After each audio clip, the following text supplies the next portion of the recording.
Hi, my name's Samantha Byrne. I'm the Mayor of the City of Moonee Valley. Some of you may have seen the video where Isaac challenged me on what to put in the various bins. Well, now it's my turn to exact revenge on you, Isaac. So I have a few questions to ask you. What do you reckon? Awesome. Give it a shot. Sounds good. Let's do this. Okay, Isaac, first question. How much rubbish does Moonee Valley produce each week? Is it A, 255 tonnes, B, 358 tonnes, C, 454 tonnes, or D, 551 tonnes? Oh, that's a hard one. Maybe, I'm thinking probably D. Close. The answer's C, 454 tonne. Next question. How much of Moonee Valley's recycled materials end up in landfill due to contamination? Is it A, 5%, B, 9%, C, 18%, or D, 28%? I'm going to lock in D again. 28%. Lock it in? Yep. You sure of your answer? Yep. The correct answer is C, 18%. Okay, Isaac, question number 3. What microelements can be found in the fish we eat? Is it A, microaluminium, B, microgranite, C, microplastics, or D, microsteel? I'm thinking microplastics. You're going to lock in answer C? I sure am. Correct. Do you have any more information on that? Well, microplastics is the breaking down of plastic materials. Fish can see them as food to eat, and then when we eat the fish, we're actually digesting the microplastics as well. Next question. Each year, 24 billion tonnes of fertile soil is lost to erosion. Roughly how many years of topsoil does the world have left? Is it A, 6 years, B, 60 years, C, 600 years, or D, 6,000 years? I'm thinking B, 60 years. Do you want to lock that in? Yep. Well done, Isaac. That's correct, 60 years. By the year 2027, it is estimated Moonee Valley will produce how many tonnes of waste each year? Is it A, 47,000 tonnes, B, 53,000 tonnes, C, 57,000 tonnes, or D, 59,000 tonnes? I'm gonna lock in A. You sure you want to lock it in? Yeah. The answer's C, 57,000 tonnes. The next question, how many water bottles are purchased around the world every minute? Is it A, 100,000, B, 500,000, C, 750,000, or D, 1 million? I'm gonna lock in 500,000. The correct answer is D, 1 million. That's a lot, isn't it? That is a lot. Okay, the next question. Plastic bags can take up to 1,000 years to decompose. What is the average usage time of a plastic bag? Is it A, 12 minutes, B, 12 hours, This microphone C, is on, 12 days, and there's a copy or of your D, question 12 here on the weeks? lectern. Probably, I'm gonna lock in A, 12 minutes. You sure you want to lock that in? Just Yep. ask Yeah. a question, and then It's correct. 12 minutes. Well, you just in a single year, direct how much food do Australians throw in the bin? Is it A, $2 billion worth, a council officer. B, $4 billion worth, C, $6 billion worth, or D, $8 billion worth? I'm gonna lock in C. The correct answer is in fact D, Oh wow. $8 billion worth. Thanks so much for joining me today, Isaac. It is so great to see kids like you so passionate about this topic, because at the end of the day, you are our future. Thank you, it's my pleasure to be here. Taking the dough out of the tray, you got to pick a nice one, so we'll pick this one here. Give it a nice shape. You start from the middle, go to the edge. Don't touch the crust. Once it gets to about this shape here and your whole hand fits in it, you start with this slapping technique where you give it like a little bit of a twist, and that's ready. Then you go all the way to the edge. A good handful, and just a nice bit of olive oil on top. Give it a few twists, like that. From here into the oven.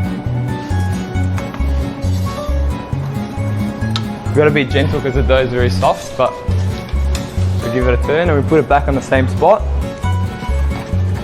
It's supposed to stay nice and soft inside, and then we just put some fresh basil leaves on top, a bit of olive oil. finished. So we grab the slice, fold it once, get the tip, fold it in like that, and that's where you're going to eat it now.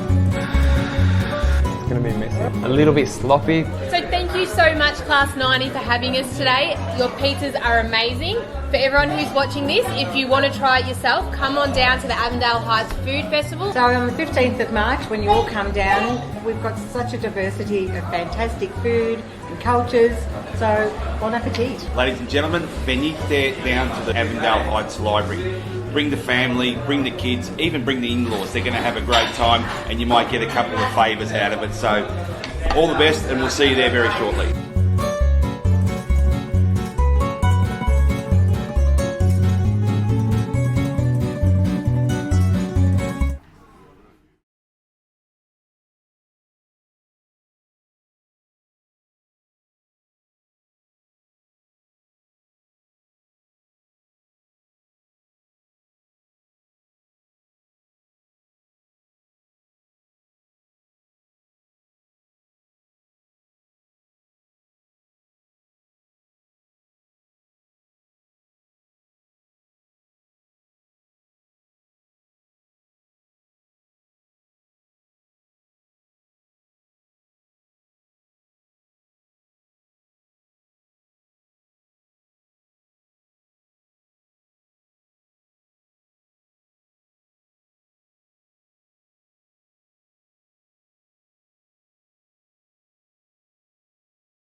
Good evening, everyone, and welcome to the ordinary meeting of Council for the 10th of March 2020, which I now declare open. Before I begin, I would like to respectfully acknowledge the land on which we're meeting, that of the Wurundjeri Wurrung people of the Kulin Nation, and pay my respects to their elders past, present and emerging. I'd also like to extend this respect to any other Aboriginal and Torres Strait Islander people here with us tonight. So I'd like to extend a warm welcome to the members of the gallery who have come along tonight, and also those who are watching along from home on live streaming. As well as being live streamed, the video recording of this meeting will be available on our website. So attendees in the gallery, please be mindful that your presence may be recorded. I'll also ask for mobile phones to be switched off at this time. Also in my opening, I would like to note that on Sunday it was International Women's Day. We had a wonderful breakfast at the Clock Tower this morning that was attended by many councillors, so thank you very much for coming along to that. And I'd also like to take this moment to thank Noel, Michelle, Melissa and Maria, who were our guest speakers who spoke at our International Women's Day breakfast. It was sponsored by many of the Rotary clubs in Moonee Valley, and we had many school students come, and I think there was about 180 people come to our breakfast. So it was a great event, and we're very lucky that we're supporting such an important day.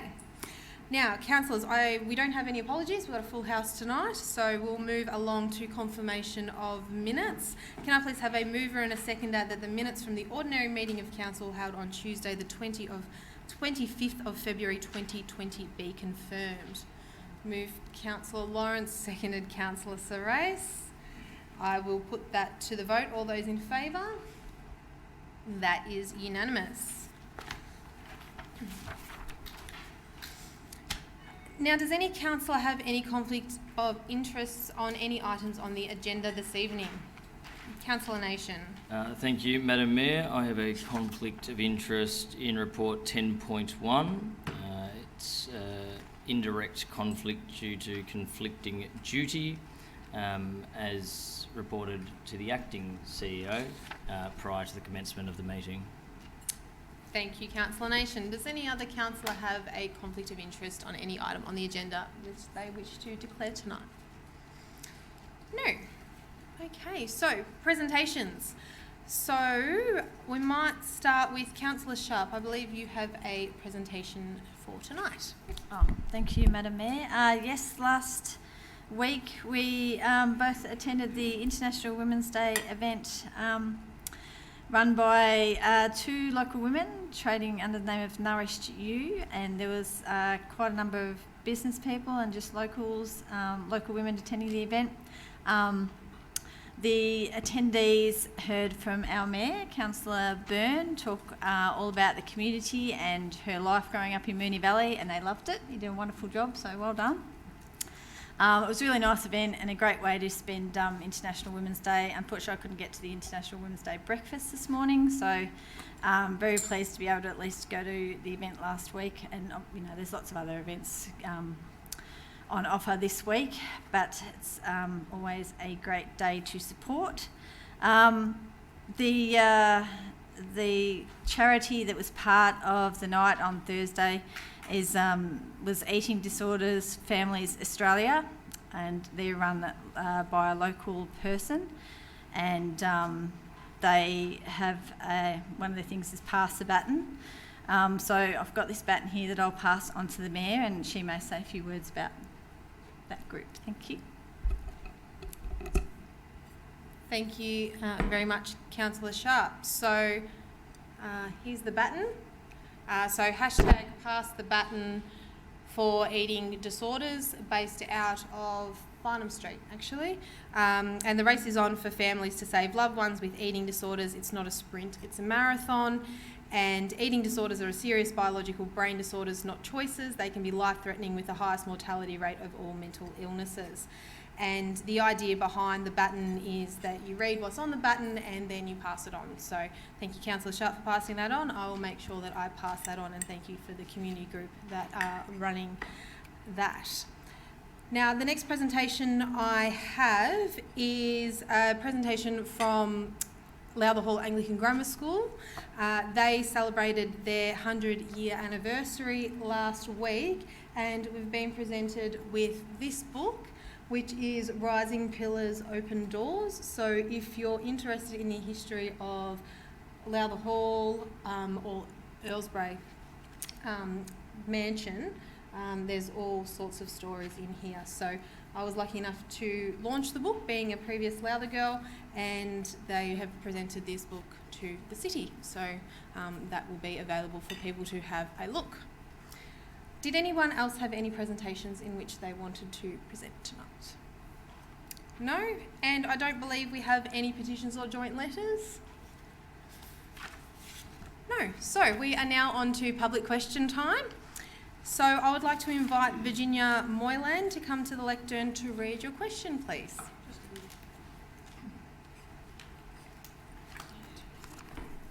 My question relates to the planning application of 299 311 Pascoe Road, Essendon. And my question is, what are the plans, if any, for traffic management for Pascoe Road, Essendon and Napier Crescent intersection?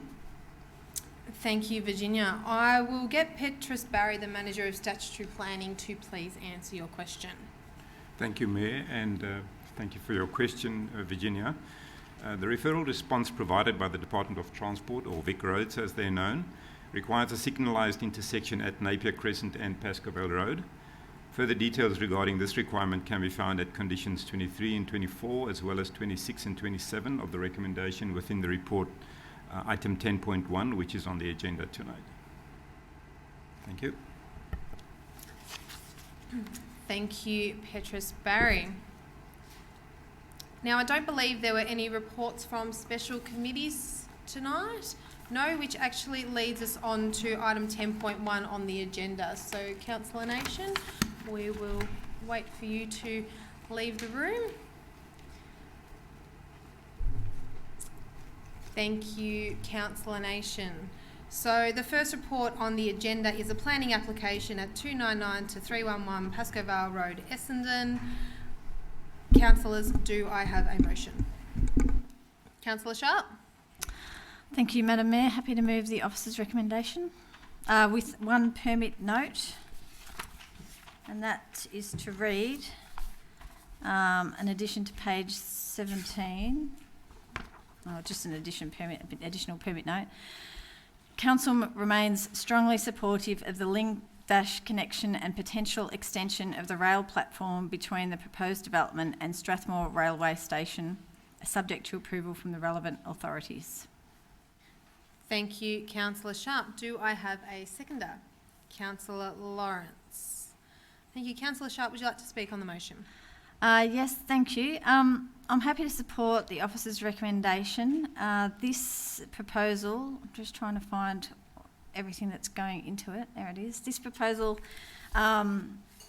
is pretty much, it's a commercial development on a very large site, and I can honestly say that I'm very pleased that it is a commercial development and only a commercial development. There's so many apartments down in that little area that certainly warrant having activity near them by way of supermarkets. The proposal includes the self-storage facility, which is there now, a major supermarket and a smaller one, veterinary clinic, various shops, food and drink premises, a cinema, which is very exciting for the locals, indoor recreation facility, gymnasium, a medical centre and a childcare centre as well. So there's certainly a community hub aspect to this development, which is really what I really like to see. Obviously, they can include so many of these premises because the site is very large. But, you know, it's just in this neck of the woods down at Strathmore, we've been talking about, particularly over the last year or two, about a 20-minute neighbourhood, and having this type of development, commercial development, down in that part of Strathmore, I believe will be very welcome, and it emphasises our 20-minute neighbourhood policy, 20-minute walkability policy. I do acknowledge the traffic on Pascoe Vale Road and certainly Napier Crescent, and obviously we've had the question tonight about that, but there are provisions in this planning proposal, the conditions to have a look at the traffic and potentially include some signalisation. But basically, I think this is a real win for the community, and the fact that there are no more apartments glutting up the system, I think is fantastic. So I'm very, very happy to support it. Thank you, Councillor Sharp. Councillor Lawrence. Thank you, Madam Mayor. Look, I concur with just about everything my fellow ward councillor, Councillor Sharp, has said, and it is a large site, and I won't go over all the points that she's already made. She's managed to steal a lot of my thunder, but that's okay. My concern is on this development site is the car parking requirements have been waived in the report to 411 from the required 728. Now, this is a significant reduction, and I do point that out and make the point that I just hope that there is sufficient numbers in the 411 to cater for supermarkets and theatres and so forth, and that is a concern. However, it is also noted that the development is but 230 metres from Strathmore Railway Station and only 490 metres from Glenbervie Station and 300 metres from the 512 bus route. And hopefully, and I'm genuinely saying this, people will come from those modes of transportation to this development. It is an exciting development for that part of Essendon, and in fact it's an exciting development for Essendon and Strathmore. We don't have enough of these commercial type developments in our municipality. We're generally being given or presented with residential developments, and here for once we have a strictly only commercial development, and that is something that I'm happy to see within the municipality, and particularly for business. The business community of Moonee Valley wants to see this type of thing. It's good investment for business. It's also good for employment for our local area, and we need more and more of this wherever we can possibly get it, and when it's been carefully put together. The Planning Department has proposed over 90 conditions and sub-conditions in this report to Council, and the Melbourne Water adds another 26 conditions on top of that and sub-conditions. And then I note that Vic Roads, Transport Victoria and Vic Track further add 58 conditions and sub-conditions. So it's a very conditioned proposal, and I'm glad to see that our Planning Department has taken this in tow.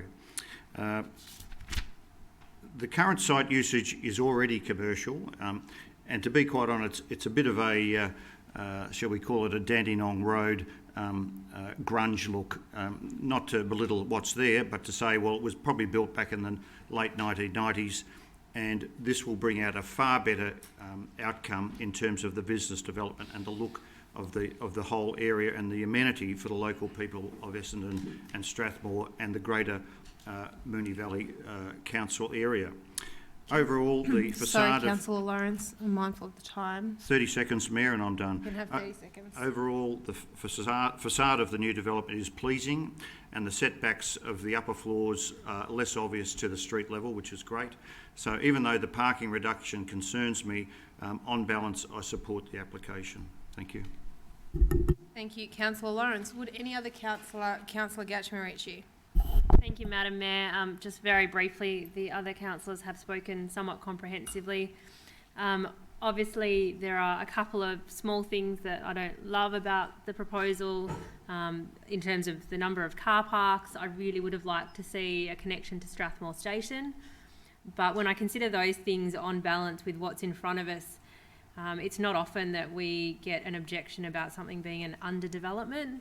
I picture what could have been here with apartments and many more stories on top, and I'm pleased to see something that is respectful to the area and makes part of this suburb look really nice, hopefully. There's an additional condition about the type of greenery that I noticed, because the type of greenery wasn't necessarily the best one.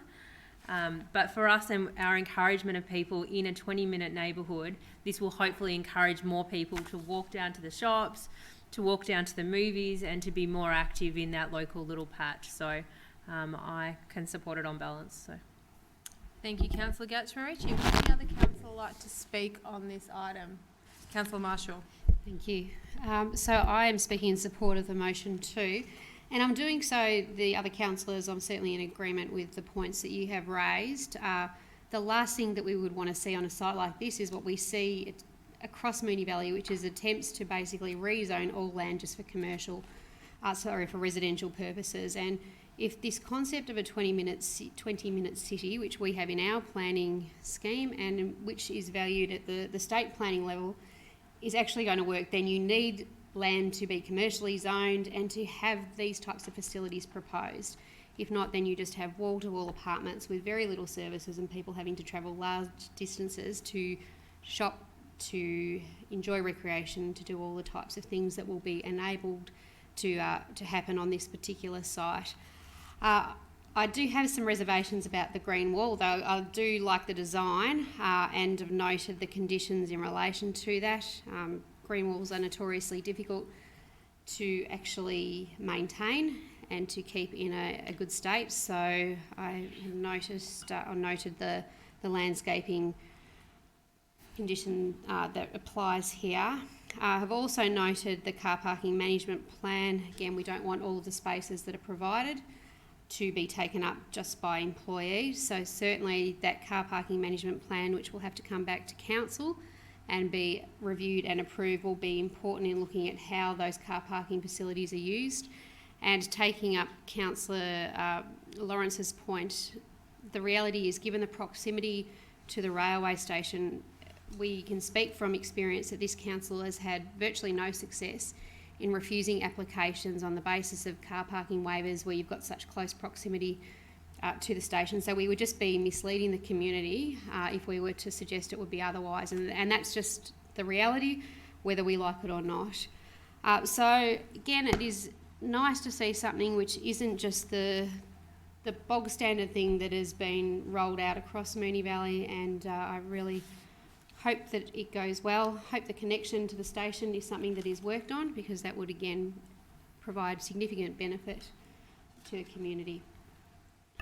Thank you, Councillor Marshall. Any other councillor like to speak on this item? Councillor Sypek. Thank you, Madam Mayor. Madam Mayor, I read this report, I'd say at least 3 times, and I just wanted to be really sure that this report that the officers have put up is 100% good. But I do have some reservations. I think for the majority of the report, the actual project's very, very good. But I always keep referring back to what's the main concerns of community in Moonee Valley. And lately, I'd say over the last 2 or 3 years, it's been parking. And parking's been a major, major concern. Even though this is close to the railway station, even though I'm not saying it's not misleading like Councillor Marshall said, but the problem is everybody drives everywhere. I don't think that people are going to walk on a major road like Pascoe Road, and I just think that this is going to be a very, very shortfall in parking. And for that reason alone, I think the waivering of the car parking, it's got to stop in Moonee Valley. We can't just keep waivering car parking spots because, you know, it's close to something. Car parking spots are becoming very, very rare in Moonee Valley, so I will be not voting for it. Thank you, Madam Mayor. Thank you, Councillor Sypek. Any other councillor? No? Yes? Yep. Councillor Cusack. Sorry, just a brief reflection on the proposal in this to rather than make a cash contribution to council for open space, but to contribute to the continued development of 5 Mile Creek is critical. My concern about that is that council will need to ensure that anything that continues to work down at 5 Mile Creek is done hypersensitively in respect of Indigenous community concerns and the significant development of our commitment with the Wurundjeri Council and the Warrawong people in the use, and I can't give you the name of the circle, but that is an important part of that whole area and how we're going to look to maintain and upkeep it, maintain and keep it going. Also, I do note that there are some significant improvements in this development around water flow into 5 Mile Creek, but I'd like to make sure that is. I see the words. I'm hoping that the words reflect the intention. Oh, sorry. I hope the actions reflect the intention of the words when we finally get down to doing that. As to parking, it's a difficult call because at the end of the day, you've got many different types of uses. Some are going to be classically short-term and others will be longer ones in that development. For instance, somebody who comes to the pictures is not necessarily going to hang around all day, but so there's a significant chance for movement. I do agree, though, that parking could be an issue, and although I'm not so over the top concerned over the actual big number, I do acknowledge that there's other bits of parking around the area, and that people will traverse there, whether they're coming from train stations or living, as Councillor Sharp made the point, in the area where there's now a great preponderance of intensive space. And frankly, the whole thing needs a shake up down there, as pretty ordinary looking. Thank you, Councillor Cusack. No other councillor wishes to speak? No? In that case, I will put that to the vote. All those in... Oh, sorry. Yes, Councillor Sharp, you can close. Apologies. That's okay, thank you. Thank you, councillors, for your comments, and yes, I acknowledge the concerns of Councillor Sypek and understand his decision to not support this, but what we're looking at here is a development that incorporates a huge number of, a varied number of commercial activations here that we don't have in that neck of the woods. I do understand that parking is a real issue in Moonee Valley and only getting worse, but also acknowledging Councillor Marshall mentioning that we can't use that as a VCAT defence. Just touching on from Councillor Cusack and his mention about 5 Mile Creek, I did have contact with a 5 Mile Creek member today who just wanted to confirm about the heritage overlay over the Bluestone Channel. That Bluestone Channel does have a heritage overlay over it but doesn't impact the site, so that will stay as is. He also had some concerns about the trees in the vicinity. They're not under heritage or classed as significant, but on the whole, and I think and taking into account everybody else's, all other councillors' concerns and comments, we're looking at an activation that really will complement down along Pascoe Road there, and I just think it's only going to be of benefit to the community. I can imagine groups of kids, teenagers, even adults catching the train, making a day out, catching the train, walking up from Strathmore Station and going to the cinemas, and using this commercial area as it should be, as it is designed for. So I think it will be great, and I would encourage councillors to support the proposal. Thank you, Councillor Sharp. So I will now put that to the vote. All those in favour? That is Councillor Sorais, Councillor Sharp, Councillor Byrne, Councillor Cusack, Councillor Marshall, Councillor Lawrence, Councillor Gauchimarici. All those against? Councillor Sypek. That motion is carried. We will now get Councillor Nation to come back into the room before we start item 10.2. For those of you who are tuning in at home, Councillor Nation declared a conflict of interest on item 10.1, an indirect conflict of interest. From a governance point of view, there's no, it's not a bad thing to declare a conflict of interest. In fact, it's quite a good thing to declare a conflict of interest. It is a good thing to declare a conflict of interest. So you don't participate in votes. Obviously, we are community people and sometimes live or work close to particular areas, so exclude ourselves from votes. So thank you, Councillor Nation, for being good governance. So item 10.2, that is the next item on the agenda, and is a report on the aged care service review. Apologies. Councillors, do I have a motion?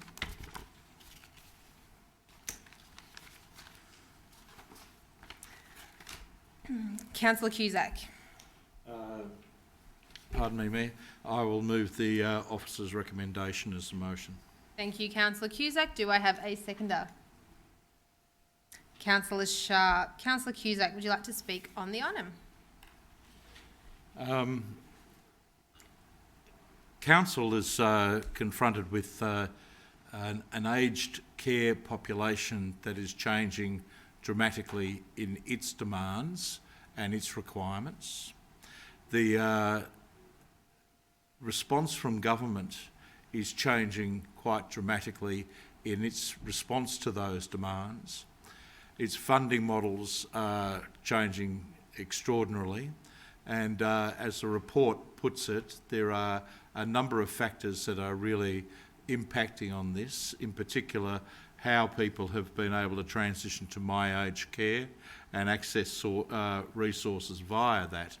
It has been an issue that has been a great concern to our council, because some people who we might have thought were going to take up the resources provided didn't, and I think the core, as the report points out, to that is that a lot of people just don't understand it, and as I said, can't access it.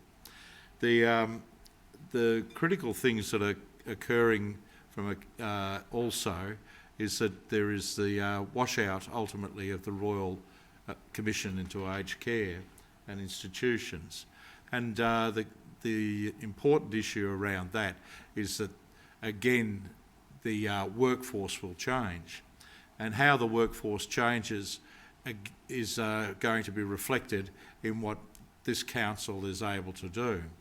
Now, over many years we've built a profile up of the services that we deliver and have done it pretty well, but there are, as I said when I opened up, many changes occurring, and people are making decisions based upon deliverers of services and new providers that are coming into the marketplace. Council does not want to walk away from aged care. I'll make that clear, but Council must be smart about how it looks at the delivery of services in the aged care area, and I take that as a reasonable starting point. So what this recommendation is to note the aged care service review and report provided and outlining the performance against Commonwealth funded aged care services throughout 2018-2019. And that, as I said earlier, also indicates clearly where there are changing patterns and changing needs.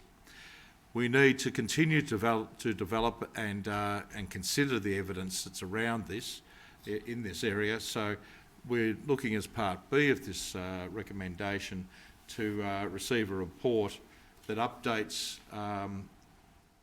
the aged care service delivery in 2019-20, and to have that by no later than April next year. This is all on the long finger. I'm sure that a lot of people would like to see it move quicker, but the collection of evidence and the getting of this right is not something that can just happen with a click of the fingers. And Council is concerned to make sure that its response is complementary to the responses of state and federal governments, that it integrates with those levels of government service, the new players, the private industry sectors that are coming into this to deliver particular services, and most of all, to be responsive to the needs of our community, and to make sure that we're filling gaps, if you like, or advocating to have particular services or gaps filled where we can. The unknowns are extraordinary in this, and the most important one, of course, is that we don't know where block funding is going to from the federal government and whether it will arrive post-2022. So this makes a lot of people very nervous. Consequently, having our ducks lined up, the receiving of these reports, being able to amalgamate those and to be able to make a cogent argument in the areas that we need to make it critical, consequently this motion. Thank you, Councillor Cusack. Councillor Sharp. Thank you, Madam Mayor. Happy to second this motion, as it's basically just an update on where we're at, as Councillor Cusack has eloquently described. For me, my personal opinion is the decision that we made a couple of years ago to not exit aged care was one of the best decisions we as a council have made. Obviously, it costs us money. It's all detailed here. It costs us money, and we're certainly not making money, but I don't believe care of the elderly is about making money. It's about looking after our residents, the residents that many have been here for their entire life. So, noting though that obviously, as Councillor Cusack described, the aged care sector is a moving beast effectively, but the federal government still hasn't made a decision on where they're going to and how the funding and everything associated with that is going to work into the future. I understand that there's been quite a number of issues with their aged care system and their own intake, how they intake new clients. And I understand that, and some people are going out externally and not using council, but we still need to be, in my opinion, we still need to be in the space. It's vitally important that our residents, our elderly residents, know that they are secure and safe and have that to be able to fall back on with council. So basically this is just an update. Obviously we're going to get another update next year, but happy to support this as it stands. Thank you. Thank you, Councillor Sharp. Would any other councillor like to speak on this item? Councillor Marshall? I wasn't going to, but I will, because Councillor Sharp, I have to express my absolute support for what you just said then. It was a very tough decision, and there was, significant pressure in some senses to make a decision to the contrary, but my personal view is that the idea of profiting off the care of elderly people is something that should almost be outlawed, and that the idea too as a council that we have to view services as cost neutral. I mean, why? Because it is so important. The trust that they have in council as a provider is significant, and there's a lot of uncertainty in the market at the moment. There is a lot of uncertainty in terms of how people are obtaining services, but the reality is that people trust having their elderly parent, whoever it might be, or themselves as a person who is older, being cared for by council. And I think that the value that we place on that shouldn't just be disregarded, which I sometimes feel it is, as we focus solely just on the dollars. So I'm happy to stay in the space. I think, note obviously that things will change and we need to keep assessing that as it goes along. But I think the other thing to me, and having on the weekend just spoken with someone who at another council had been working there and had been told her job would be secure in the outsourced space and is now being advised that that's not the case. I'm really mindful about the importance of providing jobs for local people, and that's something I think we tend to forget when we're having these discussions, that council is an important employer of local people who live in the area, who have families who live in the area, and we can't just disregard that either. Thank you, Councillor Marshall. Would any other councillor like to speak on this item? Councillor Sypek. Thank you, Madam Mayor. I too agree with Councillor Sharp and Councillor Marshall about it was a very important decision that we made a few years back, and like you said, Councillor, being directed by the federal government to look at all our services to being cost neutral.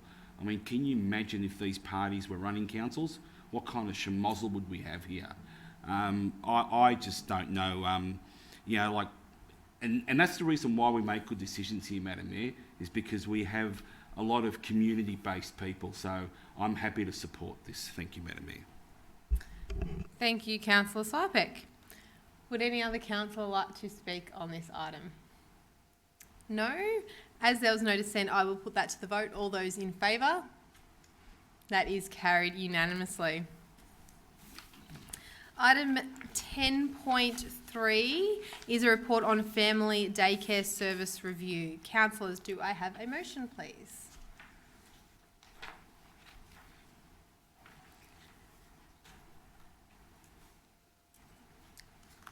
Councillors, item 10.3, Councillor Sharp. Is that on? Move the officer's recommendation. Thank you, Councillor Sharp. And do I have a seconder? Councillor Cusack. Councillor Sharp, would you like to speak on the item? Thank you, Madam Mayor. Family daycares is an option that some families use, an option to childcare and kindergarten. Well, not really kindergarten, long daycare. Since 2015, we originally had around 10 educators providing care to 81 children in 75 families. Now currently in 2020 we have 3 educators who provide services to 33 children from 23 families on a weekly basis.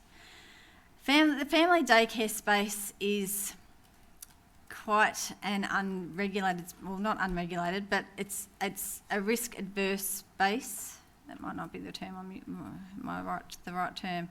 It's a space that needs a lot of overlooking. Obviously, you're dealing with children, you've got child safety standards,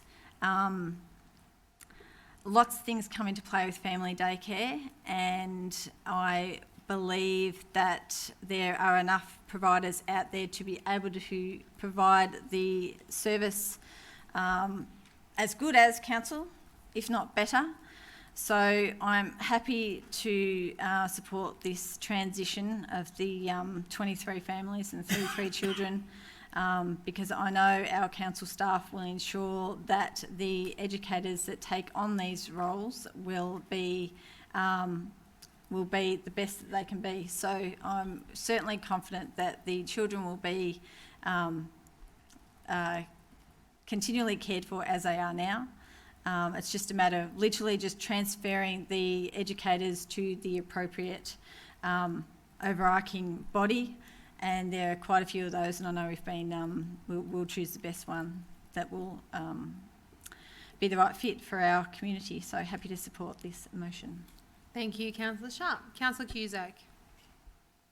In seconding this motion, I acknowledge that it's a very difficult and vexed time for the people who currently use the service as it stands, and that many people will have to let go of something that has been for them an anchor point in either their life as educators of young people, or for parents an opportunity for them to explore an alternative arrangement that meets their needs locally for their children. Sorry, pardon me. But the reality is, as Councillor Sharp has pointed out, and what the report says, is that we are now down to only 3 educators in the municipality, and that there is a significant risk associated with that, in the sense that there is a lack of capacity in our municipality or from within the municipality, to provide things like relief support and care for people who might need something instantly and so on like that. And our ability to manage other issues as they arise in terms of people management or new or concerns that arise with clients. So to get around that, we have had to make a very, very tough decision to let this service go. The critical thing that has been discussed amongst councillors and impressed on staff in our children's services area is that in the transition of these 3 day care providers, that there is an opportunity for them to be supported, not just in terms of words, but given strong support to be able to make the transition over to an employer of their choice.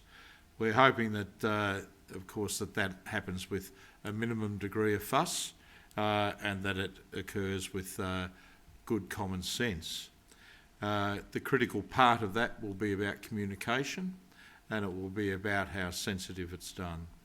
But I'm sure that unfortunately, I'm sure that the issue is that we had to do it, or otherwise our own services would have become less and less viable. We may have increased risk to families and children without intending to, and that the best thing to do was to look for a way to go forward so that it settled opportunities for everybody in the future. Thank you, Councillor Cusack. Would any other councillor like to speak on this item? Councillor Gauchmarucci. Thank you, Madam Mayor. I support this with a very, very heavy heart. When this came to us from a community member actually in 2016 about their ability to access family daycare, We started having conversations then, and it came to us in 2017 with a suggestion that we should get out of this space. And in 2017, we went down a full path of advertising our services, trying to recruit more carers, trying to publicise the service more.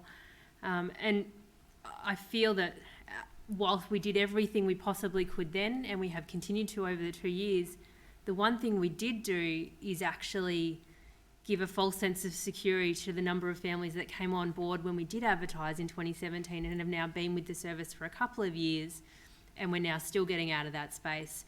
So for me, I think we have literally tried every avenue we possibly can to keep family daycare at Moonee Valley. It was something I didn't want to see leave. It's an incredibly valuable service to our community. But then I also look at the alternate side now of there are 3 family daycare providers through Moonee Valley who will now have access to a significant network of other family daycare providers through organisations that have the ability to provide them leave cover and support, and for our families to be able to transition between different providers if theirs isn't available on school holidays. I think the network and the ability of resources that are available to our 3 family daycare providers with another company is something that's actually a positive. I'm mindful there are multiple providers out there in the market, and some are better than others. So I really look forward to us working through that transition stage to help those 3 carers go to the organisation that best reflects their values and what their interests are. But certainly for me, this is one we fought really hard to keep out Moonee Valley, and we fought really hard to continue to support, but it is now just unsustainable to support it, and we are doing a disservice to the families and the carers to keep them here. Thank you, Councillor Gauchimerici. Would any other councillor like to speak on this? Councillor Lawrence. Only very briefly, and just to reiterate what Councillor Gauchimerici has said, we have endeavoured to retain this service. However, the reality is, and that's what this has come down to, is the reality of what is sustainable in terms of what we can provide. And I note that our neighbouring councils in Brimbank City Council and Hobsons Bay City Council have recently transitioned out of contractor education. So it's obviously an area that councils are all finding difficult to continue in, and that in itself is maybe testament to the changing nature of this area of care for children. So without labouring the point, I just make the observation that it's the reality of the society we now live in. Thanks. Thank you, Councillor Lawrence. Would any other councillor like to speak on this? Councillor Marshall. Thank you. I clearly need microphone lessons. So I'm speaking in support of the motion too, reluctantly, but also being pragmatic. This has now been an issue that we've been considering for some years. And one of the things I wanted to make clear is around the language, because this is a service that is currently, we're in a contractual situation. So these aren't council employees. They're obviously very valued, highly valued, but we're not outsourcing or anything like that or privatising. This is an existing contractual arrangement between council and the providers. So I just want to be clear about that. But as Councillor Gauchimerici said, so a number of years ago now, we gave the direction to the CEO and officers to go out and try and recruit. And so the officers did that and went through an extensive process to try and get new educators on board, because the reality is we have an unmet demand for family daycare in Moonee Valley that council has not been able to provide. And after having gone through that process, at the end of it, unfortunately, despite the best efforts of our officers, we ended up with no additional educators.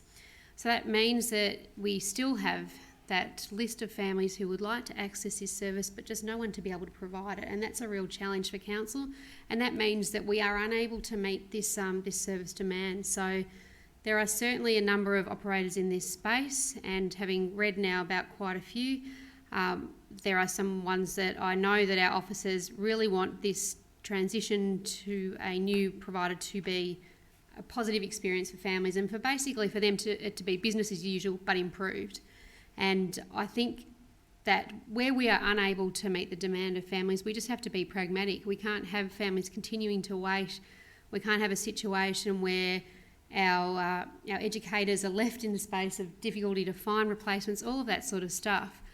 So this is an unfortunate decision that we've had to make, but we need to be able to do the right thing by our families and by our educators, by the community, and I'm speaking in support of the motion for that reason. Thank you, Councillor Marshall. Would any other councillor like to speak on this item? No, I don't believe there was any dissent, so... Would you like to adjourn the meeting to wait to Councillor Sypek to return, or for an important matter? I'm happy for someone to move that we adjourn the meeting. What would you... You're moving that you'll adjourn the meeting for 2 minutes. Moved Councillor Gauci-Marici, seconded Councillor Nation. All those in favour? That is carried unanimously. We'll wait for Councillor Sypek to return for the vote on item 10.3.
I'll move the officer's recommendation as written.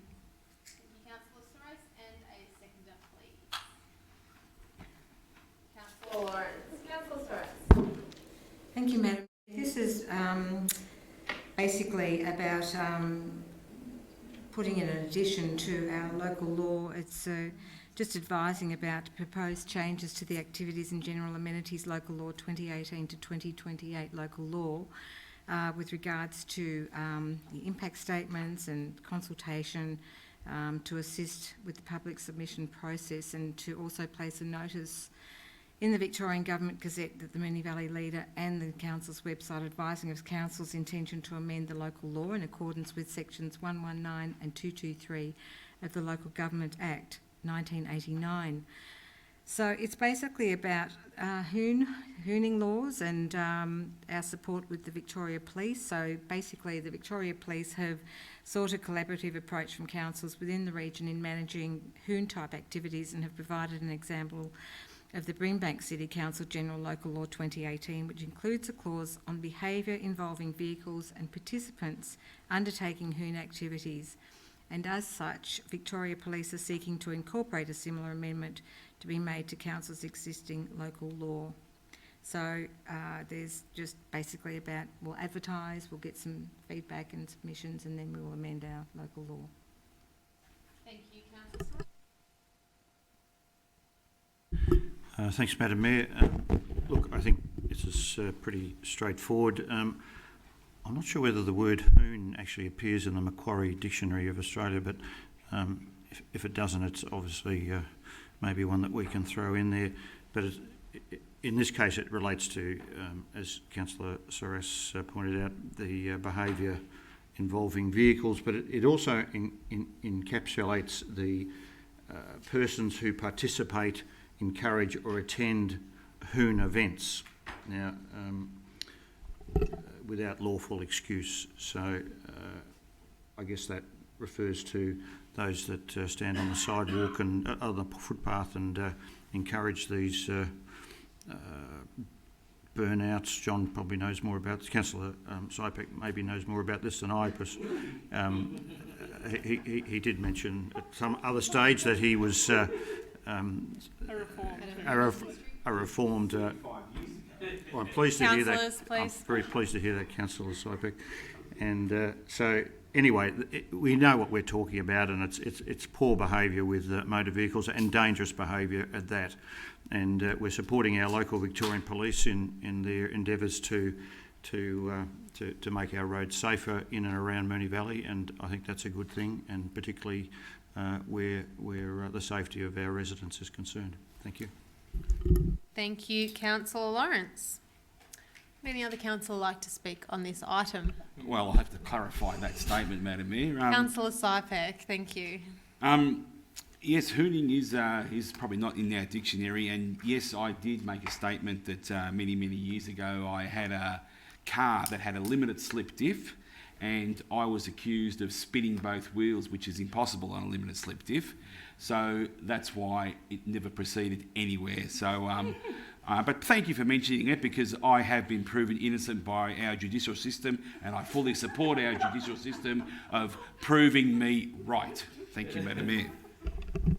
Thank you, councillors. Now, would any other councillor like to speak on item 10.4? Councillor Cusack. Thank you, Mayor.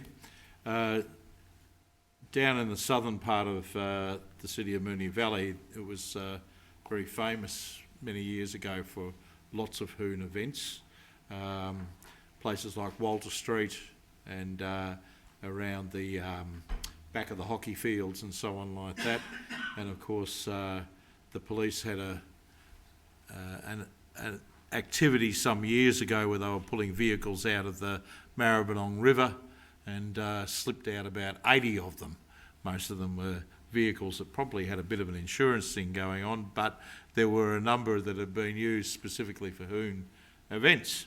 So I'm particularly interested in this bit of work because of the collaboration with the police, and that this is about the overall making of safety happen in our municipality, and it's one reflection of that. And as Councillor Lawrence pointed out, it's very much about the behaviour of people who attend these events, because there's a lot of people reckon that, okay, if somebody's silly enough to lose their car and the coppers lock it up and go and squash it later down at wherever they go, it's their problem. But the reality is that we've got people who come and park to see those events and shouldn't be anywhere nearby, and how do you get rid of them? And the other part is about individuals actually going there and attending them. So that's a really important thing. I suppose I'm going to beat my own drum about in 3.6 there are a couple of small changes that are being proposed around things, and one is clearly about abandoned cars in streets and so on like that, and they are not a scourge, but they are certainly, there's a significant number occur throughout the municipality. People who have decided that this car is end of life, they nick off with the plates, they might go to motor reg and get their dollar back, but they just dump the car. And so that's an impost on our community. So at least if we've got some way of actually tackling these people, we might be able to get something back out of them. My beef though about abandoned cars is that we've got huge parking problems in this municipality. We all know about it. We hear about it all the time. We just don't need cars parked in our neighbourhoods, taking up parks where other people could be parking. And so onto my personal pet, and that is people who have many, many cars, leave them parked parked on the side of the street. Yes, they're registered, but don't move them for weeks and weeks at a time. Somewhere along the line, somebody's got to break that Gordian knot, because you can't keep hiding behind the fact that, yes, the car's registered, but if it's been there for 9 months, somebody's got to exercise some common sense. We'll get there yet. Thank you, Councillor Cusack. Would any other councillor like to speak on this item? No, I will put that to the vote. All those in favour? That is carried unanimously. Item 10.5 is the 2019-20 Capital Works Program update. Councillors, do I have a motion? Councillor Sharp. Thank you, Madam Mayor. I have an alternative motion which reads that Council resolves to authorise the requested 2019-20 Capital Works project variations as per Section A of Attachment A, and B, allocate an additional $250,000 to enable construction of the modular pavilion at Aberfeldy Park, adjacent to the existing J.A. Fullerton Pavilion. The funding includes provision of a temporary facility to support the winter sports that use the area. These facilities to include change facilities and toilets. Thank you, Councillor Sharp, and Councillor Sypek to second. Now, I'm mindful that we don't have the screen in front of us, but we have our devices. Is everyone comfortable with the item moved? Yes. Councillor Sharp, would you like to speak on the item? Yes, thank you. Yes. Look, we often get these Capital Works project variation reports. Unfortunately, they're coming to us a bit more regularly at the moment. But just by way of background for my point B, there is $400,000 in the budget for this year, 1920, to construct a modular pavilion at this location. Last year, the tenders went out and the tenders came in higher than the budget amount, so which is why there is an additional request for $250,000 to enable the construction of this modular pavilion. Basically, the pavilion, a temporary facility has been requested or required by the club for quite a long time. I'm very conscious of the fact that this council has spent the last 4 years organising or reprioritising our long-term capital work, so I'm really loath to alter that. But at the same time, these guys down at this location, the soccer club and the cricket club, they are in such desperate need of change rooms, just the basics, change rooms and toilets. They really are the basics. They've got quite a large women's soccer program down there, and they want to continue that. You need good facilities to be able to attract players. That's basic. So the soccer season obviously starts it's only a few weeks away, so I'm very conscious of the fact that this proposal has been put off for a number of years, and now we're in the throes of the season starting again, and they're not going to have the appropriate facilities. So I'm sure all councillors are aware of the site and are aware of how bad it is. So this modular pavilion will enable them to be able to run the club as best they can and still have the new pavilion built as per the Capital Works plan, which is in quite 5 or 6 years, I think. I'm not quite sure the actual timeline, but this modular pavilion will enable that to happen, keep everybody happy, and will not alter our long-term capital works. So I hope councillors can support that. Thank you. Thank you. Councillor Sharp. Councillor Sypek. Thank you, Madam Mayor. I support Councillor Sharp's alternative to this motion. And yes, I've been down to this club over the last 15 years. In the last 15 years, I've just seen it deteriorate to the point where it's pretty much uninhabitable, and it's not a very nice place to be sometimes. And I think with what Councillor Sharp's proposing here for an extra $250,000, we will have a clean, safe facility for both male and female sports people down there. This club has been a very, very good club. This club's done the best that they can with what they've got, and they've tried to make it work. They've even had working bees there. They've got concrete cancer down there. They've got all sorts of defects there, and I think this is just well and truly long time coming, and I fully support you, Councillor Sharp. Thank you, Councillor Sharp. Any other Councillor Nation? Thank you, Mayor. I also wanted to reflect on the other parts of the motion and on the other parts of the report before us. In particular, the design work for the Moonee Ponds Creek Trail behind Strathmore Secondary College, and I'm glad to see new design has been recommended, with implementation to follow in the 21-22 financial year. The background in the report outlines there was a fairly significant collision at that location.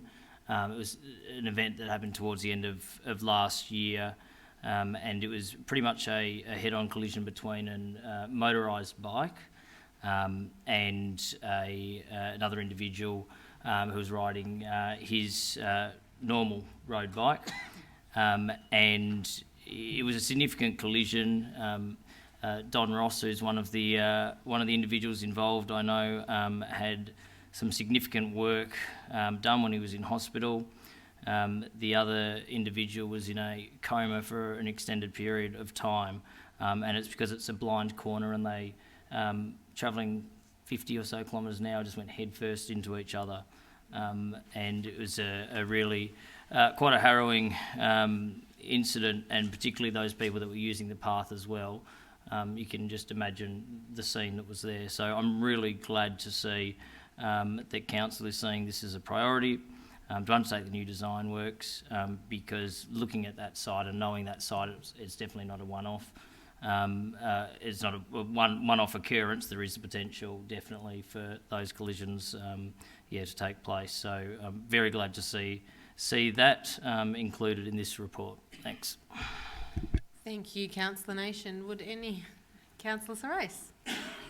Thank you, Madam Mayor. It's more probably a query, if I can get clarification on this. In the report, it says on most of these projects that are requiring further funding, and the reason for that is says that in view of higher than expected tender prices received.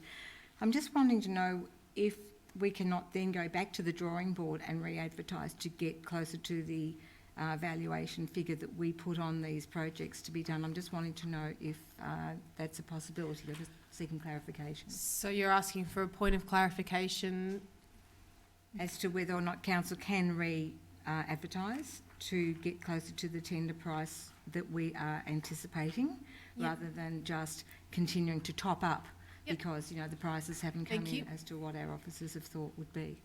Yep, so I'm happy to pass that on to Vincent Kamal. Thank you. Thank you. Through the Mayor, we can certainly go to the market again in regard to this issue. I do note we did originally go out for an open tender approach to the market, so it was quite broad to commence with. The cost aspects that are coming back, the higher than expected prices are specifically in regard to the steelwork and the concrete aspects of the project. So we do have prices from previous years for similar works. So we do have something to compare to. So we do know specifically what the higher prices are coming in as a result of. But there's no reason we couldn't go out again and try our luck. It might mean at this point, though, that these works are pushed back into next financial year if we were to recommence that process. Thank you. Councillor Thrace, does that answer your point of clarification? Thank you. Would you like to continue speaking on the item? Thank you, Councillor Thrace. Would any other councillor like to? Councillor Cusack. I'll talk a little bit about the motion as it stands, putting aside just for a second the additional proposal that Councillor Sharp brought up. First of all, I think it's reasonable in an environment where the building industry and construction industry is under enormous pressure and there is considerable competition to get decent tenders and decent start-up times for projects that are variations of $24,000 or so, depending on based on large buildings and so on like that, are not necessarily outrageous in my mind. The reality about going back to re-tendering would be a concern to me, because we could actually spend a lot more money on going through a re-tendering process just to save nothing in the end. I'm really concerned about that. So, and all of those, and the timing issue, as our officer Vince Kamel pointed out, is another issue. I'm looking at the question about the pavilion is a really hot one, and I have absolutely no problems in supporting that that money going and being redirected into that space. Don't get me wrong. My problem and my concern is are we robbing Peter to pay Paul? Because if we are doing something that might affect the capacity, once we've designed and done the work on the Moonee Ponds Creek Trail around Strathnava, are we potentially not going to be able to do that in 21-22, or will we be able to get both? Now, that's not a question for me, actually, in a lot of ways. This becomes an issue very much for a future council, and I wouldn't want them to forget that piece of work that needs to be done, given that there is, again, as Councillor Nation pointed out, a significant safety concern associated with this one, as it is with the first one, which is around Strathmore Secondary. On the need to put the temporary pavilion in place, I would hope that the council is actually going to start thinking smart about organising modular pavilions that are transferable, transportable, and of a higher quality, and not just something like a shipping container cut and pasted together. And that's been the experience in the past. These clubs deserve something. I know the cricket club has fought valiantly to get something going. The dog obedience people really, really need something.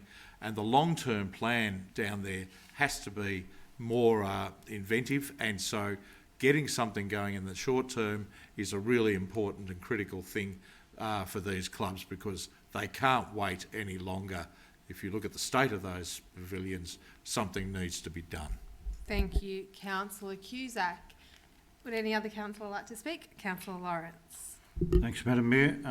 Look, I'm only going to speak to the amendment per se, because that is the main thing that I'm concerned about. The rest is I think, fairly clear.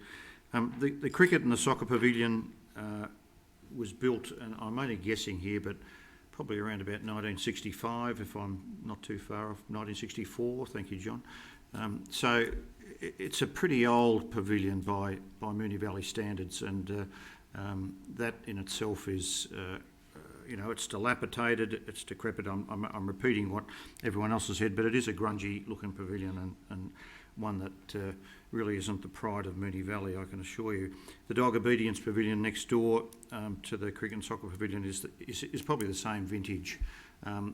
Having been in there, it's probably a little more solid, but it's that style that doesn't lend itself to being too attractive. The toilets and shower amenity needs to be improved. I think of our Australian women who recently just won the World Cup 2020 for cricket, and we just have girls piling in, and women, I should say, but younger people looking up to our stars of Australian women's cricket, and we can't even provide them with a decent pavilion to change in. So the same would probably go for soccer too, I'm sure. So I endorse this. I think we need to at least put some temporary rooms there to fix the problem, just as Council has done at Marby Park, only across the road. So I certainly support the motion. Thank you, Councillor Lawrence. Would any other councillor like to speak on this motion? No. There was that point of clarification which could be classified as dissent, so I'm happy for you to close. Councillor Sharp, if you wish. No? In that case, I will put that to the vote. All those in favour? That is carried unanimously. The next item on the agenda is the Councillor Expenses Report, 1st of July 2019 to 31st of December 2019. Councillors, do I have a motion? Councillor Marshall. I would like to move, as per the officer's recommendation A and B, and then include a C, which is receive a further report at an ordinary council meeting in April 2020, updating individual councillor expenses for all previous quarters in this council term to show expenditure on training professional development that has been provided to councillors by an external party, and ensure this is recorded in future expenses reports. And D, that the report include the cost of AICD training undertaken by Councillor Byrne in October 2019 being $8,168. Thank you, Councillor Marshall. Do I have a seconder for that motion? Councillor Cusack. Councillor Marshall, would you like to speak on the item? We receive these reports on a quarterly basis usually, just to go through and approve them. This followed a notice of motion that was put up about 4 years ago, and that has proven, unfortunately, more difficult than I would have anticipated to ensure complete implementation. But anyway, hopefully this is the end of any ambiguities or uncertainties. I think, from my understanding, there was just an internal issue that meant that we're approving the 2 quarters, but again, usually we do it on a quarter-by-quarter basis. The expenses are published on Council's website, and again, this is just in sticking with modern expectations of transparency around expenditure of ratepayer money. It's as simple as that. It has been my experience of this council that, certainly compared with other councils, that I think we are quite modest and prudent in our expenditure. So, and I think I could certainly speak for myself, and I'm sure other councillors would feel similarly, that I'd be more than happy to stand up and say, well, this is the reason for the particular expenditure that I've incurred. So the point C is just in relation to what appears to have been a misunderstanding around the interpretation or an intention of the disclosure of external training when it comes to courses that councillors might do to try and improve their skills and ability to be a good councillor. So I hope that that is clear, and please, if anyone has any uncertainties at all, I'm more than happy as the mover of this motion to provide any explanation that they may have. Thank you, Councillor Marshall. Councillor Cusack. Mayor, I think Councillor Marshall has pretty well laid the cards on the table. It's about transparency, and it's about ensuring that when we do spend ratepayers' funds, that our ratepayers understand where they're being applied, and in respect of councillors getting this whole of the picture on the painted for ratepayers is important, and this fills a gap in that space. Thank you, Councillor Cusack. Would any other councillor like to speak on this item? No, I will put that to the vote. No, oh sorry, Councillor Sypek. Thank you, Madam Mayor. Yes, I just want to commend Councillor Marshall on championing the transparency of this council over the last 4 years, and I think you did it probably also a little bit in the previous 4 years as well. So transparency is always a good place to be in. As we all know, there are a couple of other councils that haven't been as transparent, and I think we're on the right track here, and I fully support Councillor Marshall's tenacity in chasing this up. Well done. Thank you, Councillor Sypek. Any other councillor? No?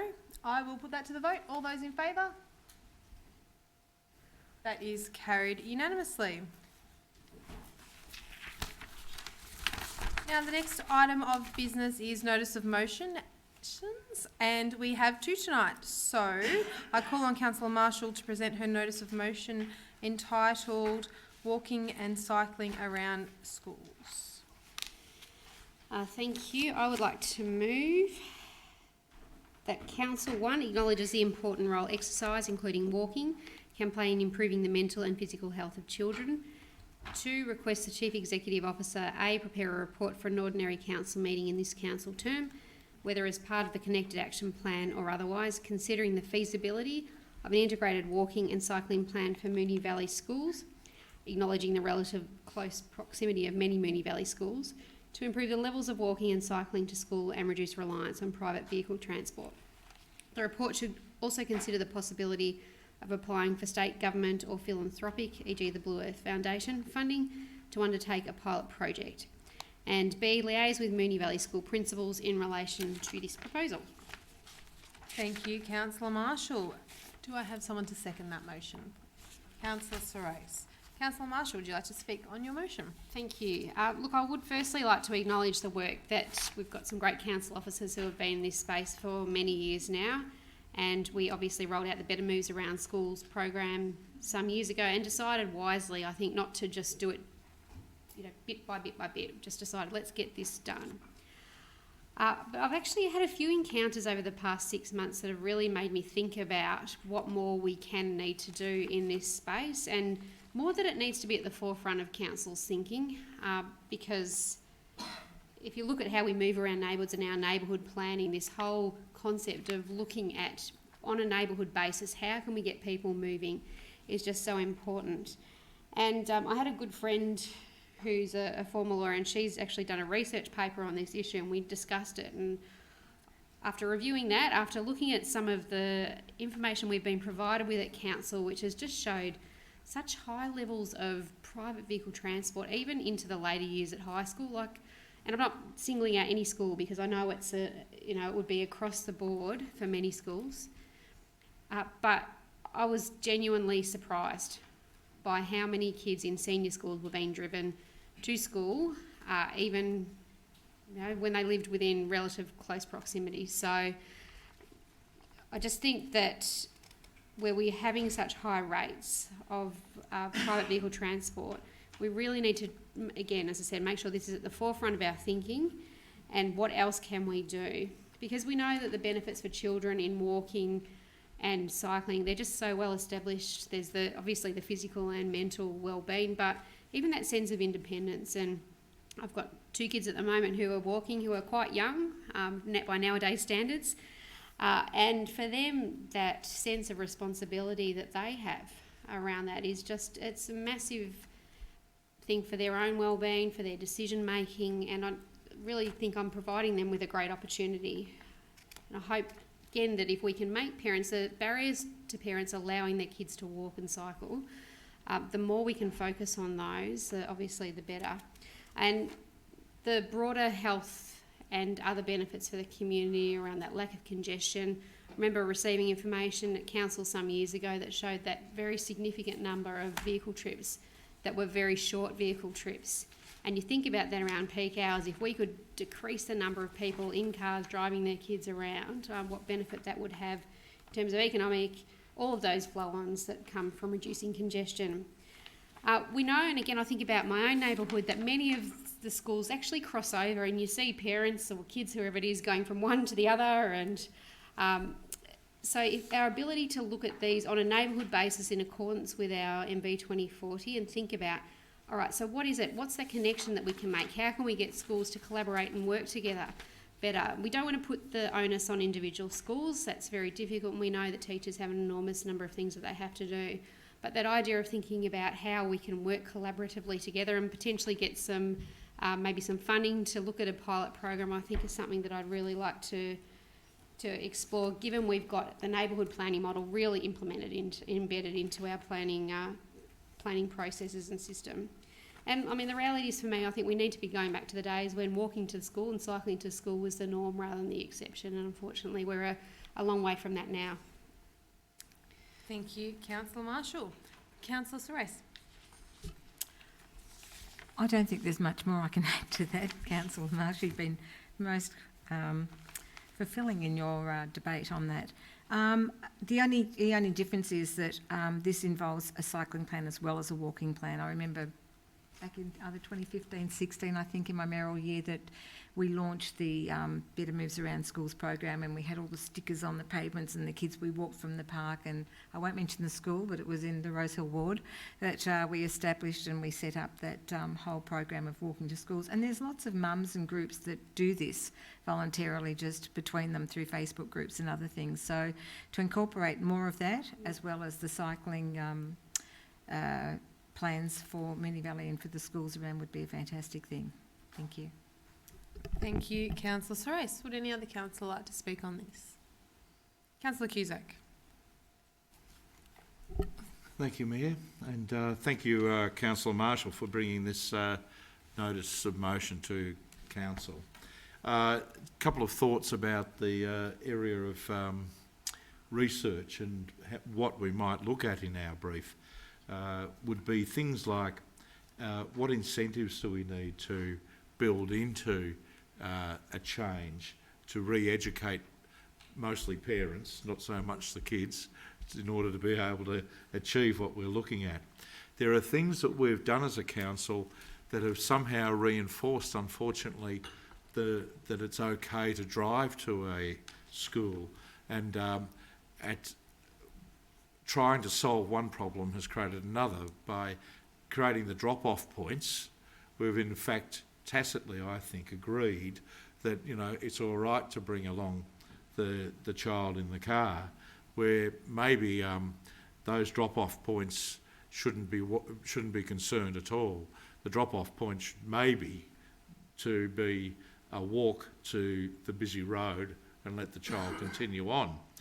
Anyway, we also need to think about how we identify or potentially identify potential high-use routes that children would prefer to use and that families would prefer to use, and to actually signify those better in our descriptions of integrated transport and so on like that, and for those to be advertised well in the school area and so on. I think the question about and tapping into the schools and the PTAs and so on like that is absolutely critical. In fact, at Flemington Primary, of course, we've got one of the biggest advocates for cycling going around and on that school council. So, in effect, what we're doing is listening to arguments that have been put to us for a long, long time. And that notion of collaboration across schools and across areas would be fantastic, because no one has a mortgage on good ideas. I think that there are possibly a couple of other little things that might come up as issues, and we have to think nimbly about them. And maybe it goes back to our Latins again, but there's things around that notion of how do you detour cars around schools, and how do you make the general area a safe area. Now, there's some schools that you'll never be able to do that with, but if you do start to think in that context, then you start to think about there's significant and potential savings for this council in the area of school crossing supervisors and so on like that, and the health promotion side of things, of course. And I think that, frankly, being brave enough to pilot a program, well, research, then pilot a program and then scale it up would be a real feather in the cap for this council, and think about the hundreds of thousands of kids that will come in the future. Thank you, Councillor Cusack. Would any other councillor like to speak on this item? Councillor Lawrence. Thanks, Madam Mayor. I think I'm on, am I? Yes.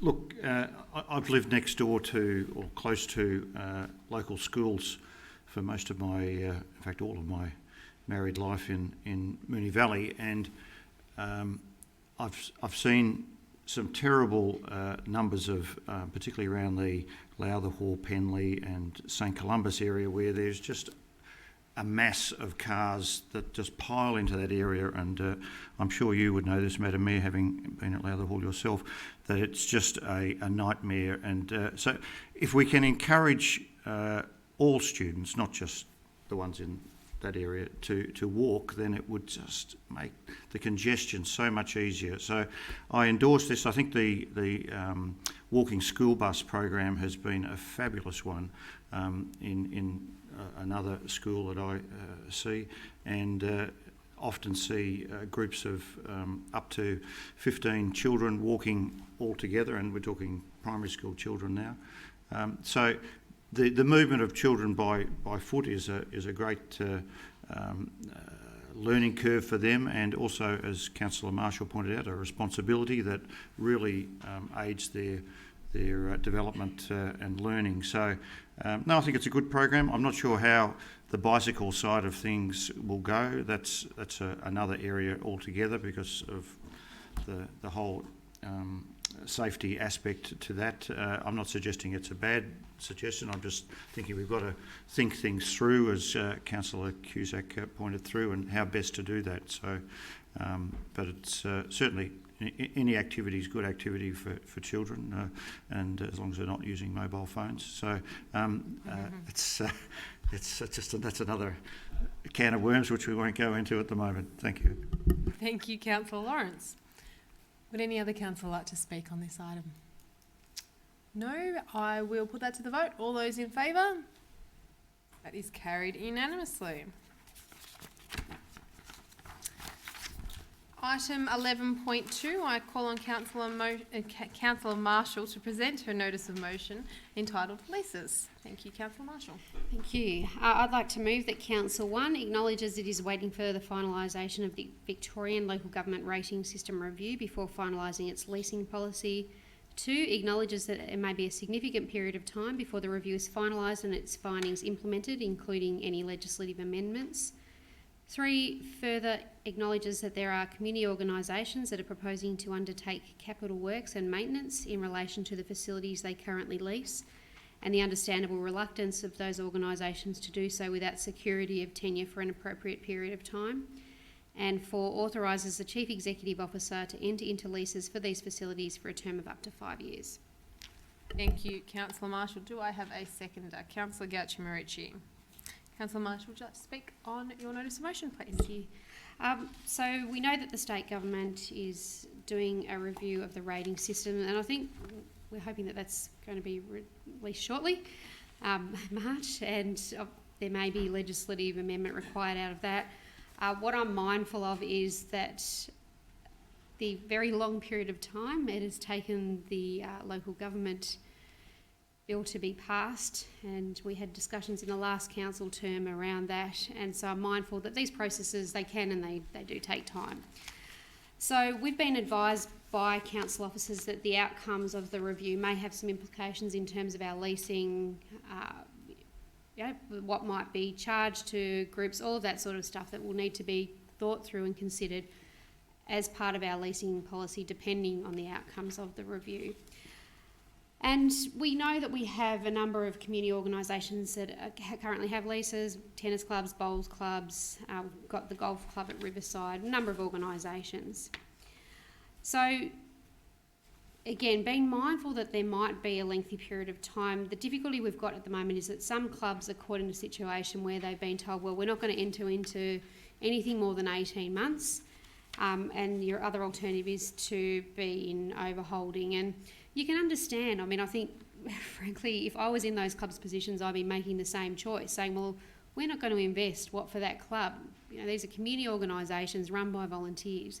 Is a significant amount of money and resources into improving facilities with the only security tenure being 18 months. I think that would be a very poor decision if I put myself in the shoes of the clubs.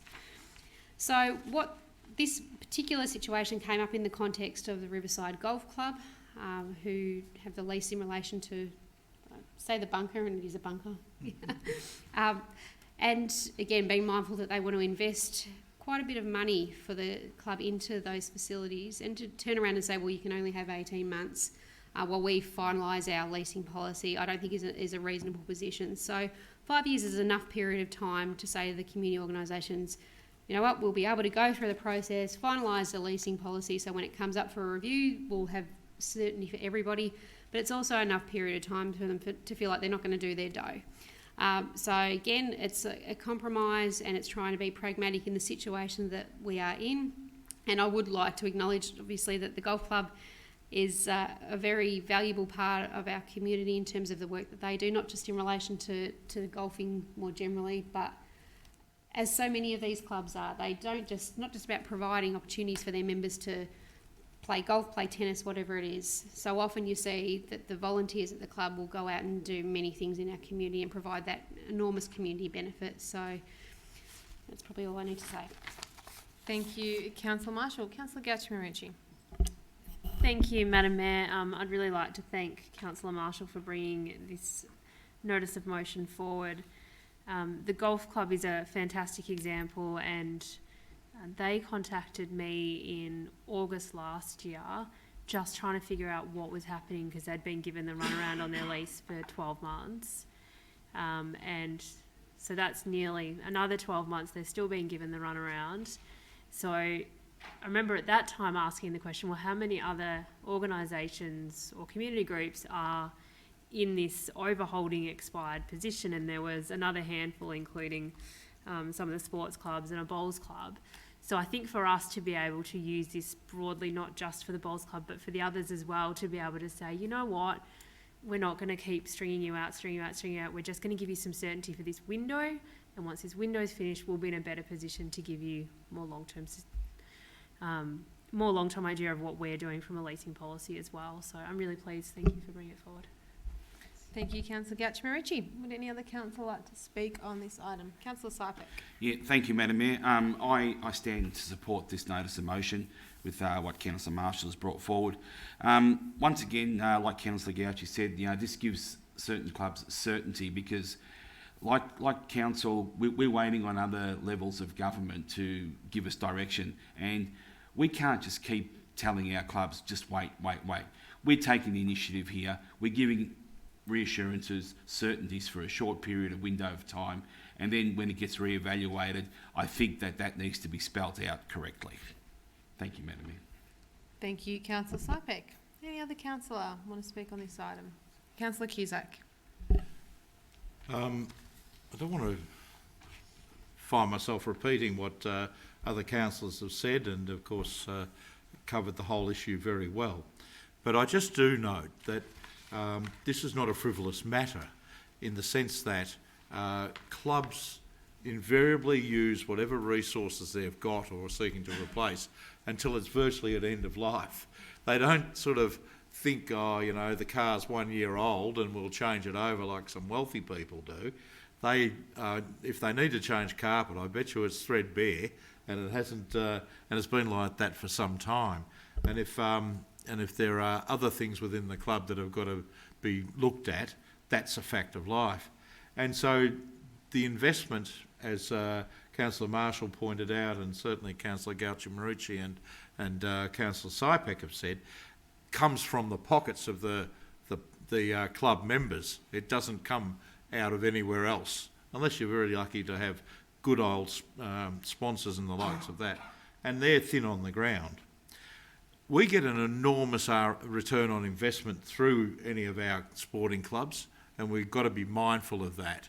So when we went out to the clubs, and what strikes me as what I've heard back is that we gave them a fairly complicated explanation of what was going on, and then said to them, you've got 18 months, take it or leave it.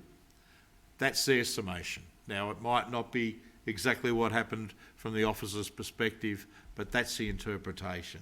And frankly, when clubs have a particular picture in their mind, they're going to hear disaster, and that's it. So simply allowing this to now move into a 5-year cycle to take account of all of those other bits and pieces, the clubs don't have to need to worry about when that occurs or any of those sorts of things. They can just go ahead, do what they do, and be happy about it, and that somehow this council has paved the way for that to actually occur. It's pretty simple, and I would hope that everybody sitting around the table here would take up that common sense approach and give this motion the nod. Thank you, Councillor Cusack. Would any other councillor like to speak? Councillor Lawrence. Thank you, Madam Mayor. Just quickly, and just to carry on the point from Councillor Cusack, and most of these clubs, be they bowls, tennis, probably not the case in the golf clubs situation, but they have built their pavilions themselves. They have not used council funds to build these pavilions. They have not used them to renovate them. They have not, been a burden on the ratepayer of Moonee Valley. They've done this off their own bat. They've raised their funds through selling sausages or whatever else, or raffles or whatever, to raise the funds. So unlike a lot of the pavilions that Moonee Valley has funded, these are the leases that have not been funded. They have not been a burden on the ratepayer, and if we're only offering them a 18-month deal on the lease, then we're really shortchanging them. So I applaud not only the motion, but I applaud these clubs, because they are the heart and soul of this municipality. Thank you. Thank you, Councillor Lawrence. Any other councillor like to speak on this? Councillor Soares. Just very quickly, I commend Councillor Marshall for raising this and sending this as a notice of motion to this council. I too have received several emails and requests to follow up with regards to the lease arrangements at the golf course, and I think that it's really important for people to get some certainty and some definition in their lives about activities and sporting things that they undertake. And I think that, if we just sit around waiting all day for all these decisions to be made, nothing would happen. So I commend you for raising that, and thank you. Thank you, Councillor Soares. Would any other councillor like to speak? No. As there was no dissent, I will put that to the vote. All those in favour? That is carried unanimously. The next item on our agenda is urgent business. Councillors, do we have any items of urgent business tonight?